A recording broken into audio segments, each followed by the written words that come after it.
Hi, this is Dennis with Second Chance Tackle, and today we're going to preview some of the work that's come into my shop recently. We'll talk about the reels and which ones should make YouTube videos. So if you'd like to see any of these, and I don't plan these for videos, well, just let me know, and we'll see what we can do to get those to you. Well, the first box comes in from Rob in North Carolina.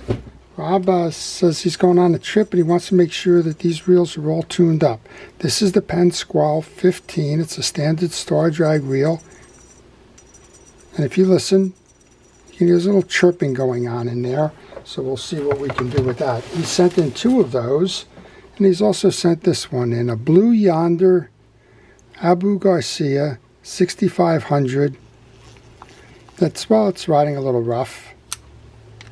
Looks like it gets a lot of use because there's a lot of dings and corrosion and the like. You can see how the salt is piled up on the inside. And he's asked me if I could take care of that as well. This one's nice because it's an Abu that does not have the line guide feature. So if you're interested in casting it, then casting it without the line guide is going to make it cast further. Also, this one is a made in Sweden reel. You got to watch some of the later ones. They are prone to using the cheaper parts. This one actually looks like it's got a groove sitting in the side plate, like this was over tightened or something. I don't know. I have to take a look at that. All right, so Rob is sent in two Penn Squalls and a Abu Blue Yonder. We'll see what we can do with those. I have a video in my library on the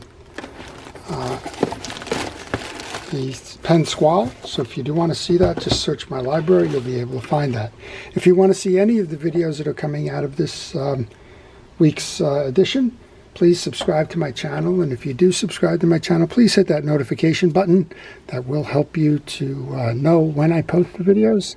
Well, and then you can make a decision to watch them. All right, we have a Shimano. It's a 4000D bait runner, complete with this schematic, and I guess there's a reason why it's complete with this schematic, because, well, this one appears to be a reel in a bag project.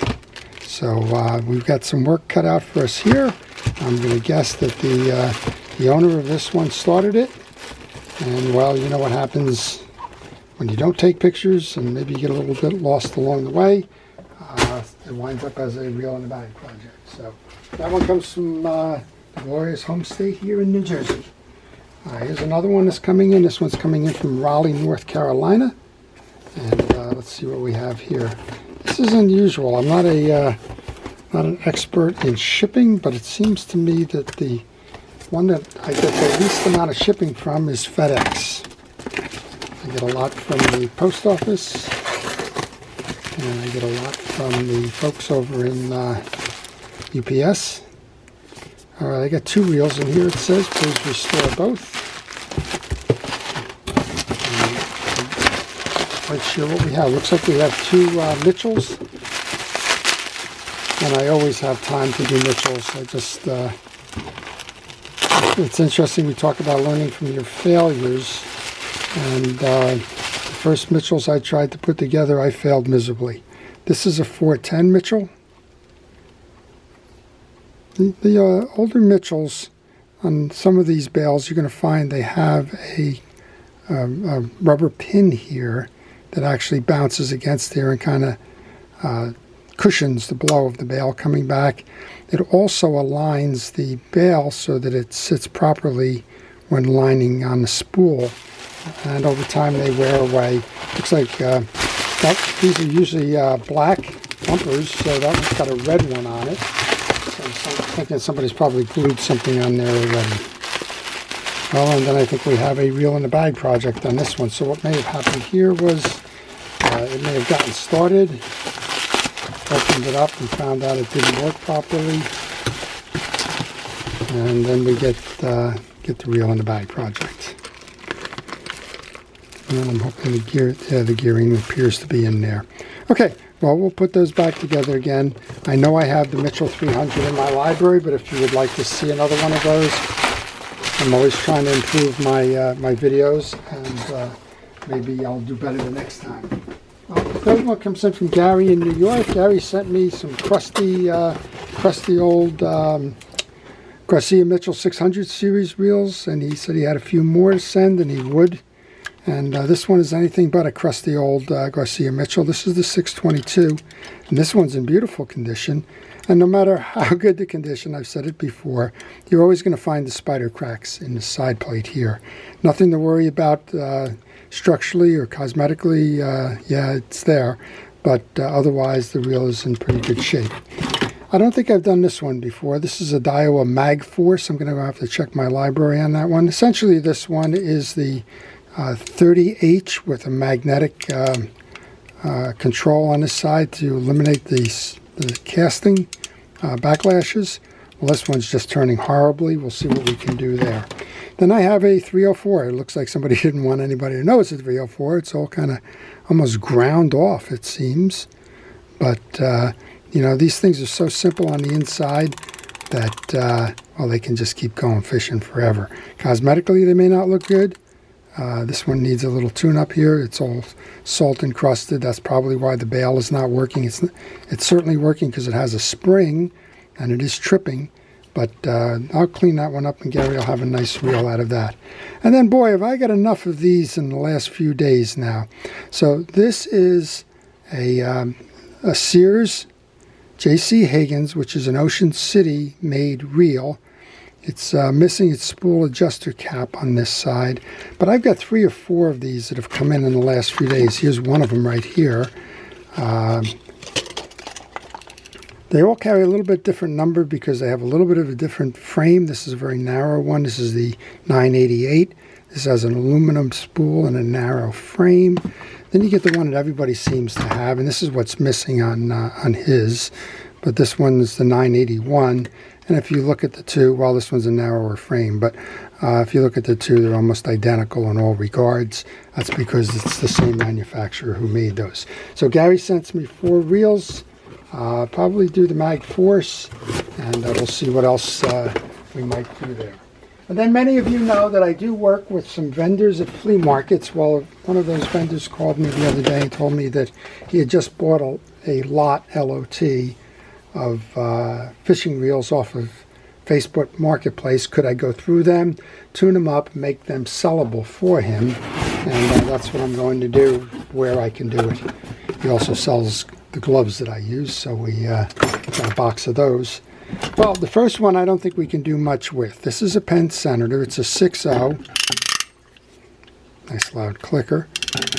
Working in all regards except, well, the bearing got blown out here. The side plate is cracked. The bearing is blown out. And I think for the time and effort and energy and the cost of a side plate and a bearing, that this one's probably better off as a parts reel.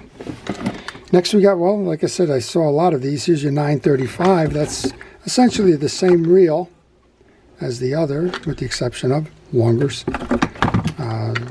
spool.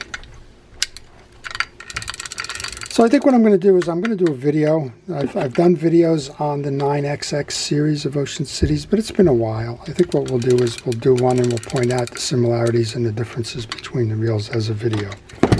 He had 2 of these Long Beaches, the 65s. This one's missing a screw on the side plate. Otherwise, it seems like it's in very nice shape and very good condition.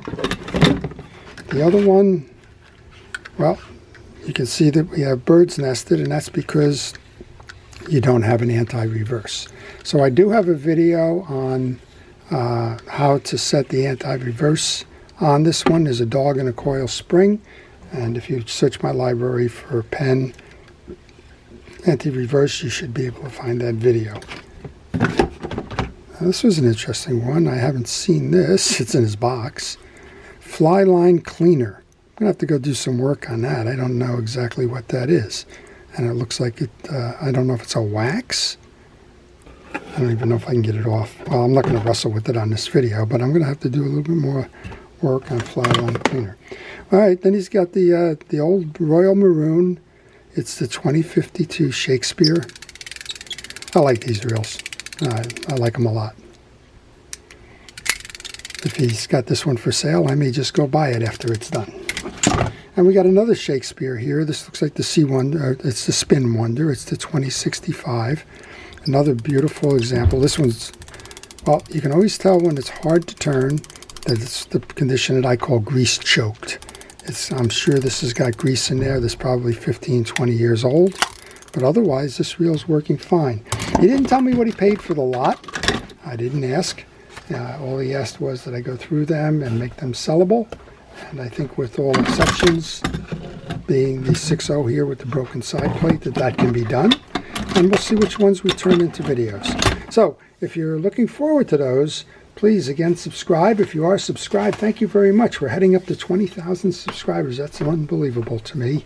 And every one of them is appreciated for their loyalty and their support and their subscriptions. So again, if you haven't subscribed, please do so. And if you do subscribe, hit the notification button. You'll be able to see the videos that I post in the coming days, weeks, and God willing, months. So that's the preview for today. I hope you look forward to seeing those videos as much as I look forward to doing them. To everyone, please stay safe, stay well, and stay watching. To our first responders, thank you for everything it is that you do. And to everybody, have a great day. This is Dennis with Second Chance Tackle.